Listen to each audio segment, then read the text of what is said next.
ನನ್ನೆಲ್ಲ ಮಾಧ್ಯಮ ಸ್ನೇಹಿತರಿಗೆ ನಮಸ್ಕಾರಗಳು.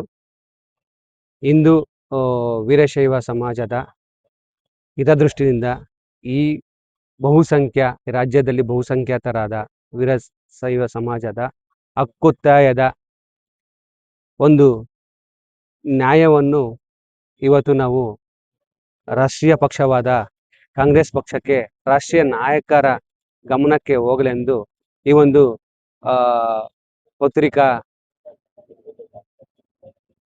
ಒಂದು ಚರ್ಚೆಯನ್ನು ಇವತ್ತು ನಾವು ಕರೆದಿದ್ದೇವೆ. ವೀರಶೈವ ಲಿಂಗಾಯತ ಸಮಾಜವು ಈ ರಾಜ್ಯಾದ್ಯಂತ ಏನು ಆದಿಕಾಲದಿಂದನೂ ಶಿಕ್ಷಣ, ದಾಸೋಹ ಮತ್ತು ಅದರ ಜೊತೆಗೆ ರಾಜಕೀಯದಲ್ಲಿ ಒಂದು ಪ್ರಮುಖ ಪಾತ್ರವನ್ನು ವಹಿಸಿ ರಾಜ್ಯದ ಒಂದು ರಾಜಕೀಯ ಒಂದು ಪದವಿ ಬರಬೇಕಾದ್ರೆ ನಮ್ಮ ಸಮಾಜದ ಒಂದು ಅಪಾರವಾದ ಒಂದು ಶಕ್ತಿ ಬೆಂಬಲದಿಂದ ಈ ಅಧಿಕಾರಕ್ಕೆ ಬಂದಿದೆ. ಇವತ್ತು ನಾವು ಈ ಚರ್ಚಾ ವಿಷಯವನ್ನು ನಿಮ್ಮ ಮುಂದೆ ಏನಕ್ಕೆ ತಂದಿದ್ದೀರ ಅಂದರೆ, ಇವತ್ತು ನಮ್ಮದು ಈ ಕಾಂಗ್ರೆಸ್ ಪಕ್ಷಕ್ಕೆ ಅಖಂಡವಾದ ಬೆಂಬಲವನ್ನು ಕೊಟ್ಟು ಇವತ್ತು 36 ಶಾಸಕರನ್ನು ನಾವು ಕಾಂಗ್ರೆಸ್ ಪಕ್ಷಕ್ಕೆ ಕಳಿಸಿದ್ದೇವೆ. ಯಾವುದೇ ಪಕ್ಷಕ್ಕೆ ಬೆಂಬಲವನ್ನು ಸೂಚಿಸದೆ ಈ ವರ್ಷ ಈ ಕಳೆದ ಚುನಾವಣೆಯಲ್ಲಿ ಕಾಂಗ್ರೆಸ್ ಪಕ್ಷಕ್ಕೆ ಅಖಂಡವಾದ ಬೆಂಬಲವನ್ನು ಕೊಟ್ಟಿದ್ದೇವೆ. ಈ ಒಂದು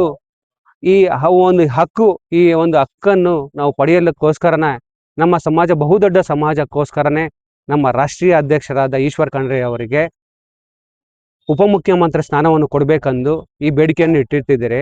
ಈಶ್ವರ್ ಖಂಡ್ರೆ ಅವರು ಸಹ ಅನೇಕ ದಶಕಗಳಿಂದ ಈ ಕಾಂಗ್ರೆಸ್ ಪಕ್ಷಕ್ಕೆ ನಿಷ್ಠೆಯಿಂದ ಕಳಂಕರಹಿತ ಅನೇಕ ಸಾಮಾಜಿಕ ಕಾರ್ಯಗಳು, ಯಾವುದೇ ಒಂದು ಸಮಾಜಕ್ಕೆ ನೋವು ಮಾಡದೆ ಇದುವರೆಗೂ ಕಾಂಗ್ರೆಸ್ಗೆ ಶಿಸ್ತಿನ ಸಿಪಾಯಿ ತರ ನಡೆದುಕೊಂಡು ಬಂದಿದ್ದಾರೆ. ಅವರಿಗೆ ಈ ಒಂದು ಪದವಿ ಕೊಟ್ಟು ಹಾಗೂ ಇದರ ಜೊತೆಗೆ ಇನ್ನ 3-4 ಸಚಿವ ಸಂಪುಟ ದರ್ಜೆಯ ಪದವಿಯನ್ನು ಕೊಡಬೇಕೆಂದು ತಮ್ಮಲ್ಲಿ ಈ ಮುಖಾಂತರ ವಿನಂತಿಸಿಕೊಳ್ತಿದ್ದಾರೆ. ರಾಷ್ಟ್ರೀಯ ಕಾಂಗ್ರೆಸ್ನ ಅಧ್ಯಕ್ಷರುಗಳು, ನಮ್ಮ ರಾಜ್ಯದ ಪ್ರಮುಖ ಕೆಪಿಸಿಸಿ ಅಧ್ಯಕ್ಷರು ಹಾಗೂ ಮುಂಬರುವ ಮುಖ್ಯಮಂತ್ರಿಗಳಿಗೆ ಈ ಮನವಿಯನ್ನು ತಮ್ಮ ಮುಖಾಂತರ ತಲುಪಿಸುತ್ತಿದ್ದೇನೆ. ಆಗ್ಲಿಲ್ಲ ಅಂದ್ರೆ ಮುಂದೆ ನಡೆ ಹೇಗಿದೆ ನಿಮ್ದು? ಸರ್, ಮುಂದೆ ಆಗಿಲ್ಲ ಅನ್ನೋ ಒಂದು ಈ ನೆಗೆಟಿವ್ನೆಸ್ ನಮ್ಮ ತಾಟಲ್ಲಿ ಇಲ್ಲ. ಯಾಕಂದ್ರೆ ಈಗ ಆಲ್ರೆಡಿ ಕಾಂಗ್ರೆಸ್ ಪಕ್ಷಕ್ಕೆ ಗೊತ್ತಿದೆ 36 ಶಾಸಕರ ಬೆಂಬಲವಿದೆ. ಮುಂದೆ ಈಗ ನಾವು ಅವ್ರಿಗೆ ಅಖಂಡವಾದ ಒಂದು ಬೆಂಬಲ ತೋರಿಸಿದ್ದೇವೆ. ಮುಂದೆ ನಮ್ಮ ಪದವಿ ಕೊಟ್ಟಿಲ್ಲ ಅಂದ್ರೂ ನಾವೇನು ಮತ್ತೆ ನಮ್ಮ ಸಮಾಜದವರೆಲ್ಲ ಒಂದು ಕಡೆ ಚರ್ಚೆ ಮಾಡಿ ಮುಂದಿನ ನಡೆಗಳು ನಮ್ಮ ರಾಜ್ಯದ ಅಧ್ಯಕ್ಷರು, ರಾಷ್ಟ್ರೀಯ ಅಧ್ಯಕ್ಷರು ಅವರ ನಡೆ ಮೇಲೆ ನಿಂತಿರುತ್ತದೆ. ಸರ್, ಎಲ್ಲರಿಗೂ ನಮಸ್ಕಾರ. ಅಖಿಲ ಭಾರತ ವೀರಶೈವ ಮಹಾಸಭಾ ರಾಜ್ಯ, ಜಿಲ್ಲಾ ಹಾಗೂ ತಾಲೂಕು ಈ ಒಂದು ನಿಟ್ಟಿನಲ್ಲಿ ಇಂದಿನ ಈ ಪತ್ರಿಕಾಗೋಷ್ಠಿ ವಿಷಯ ಏನಂದ್ರೆ, ಈ ಕರ್ನಾಟಕದ ಈಗಿನ ಪರಿಸ್ಥಿತಿ ನೋಡ್ತಾ ಇದ್ರೆ, ಈಗಿನ ಪರಿಸ್ಥಿತಿಯಲ್ಲಿ ನಮ್ಮ ರಾಷ್ಟ್ರಾಧ್ಯಕ್ಷರಾದಂಥ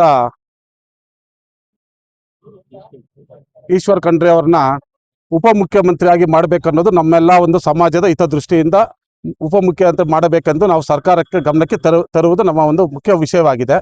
ಹಾಗೂ ಕರ್ನಾಟಕದಲ್ಲಿ 36 ಜನ ಶಾಸಕರಿದ್ದಾರೆ.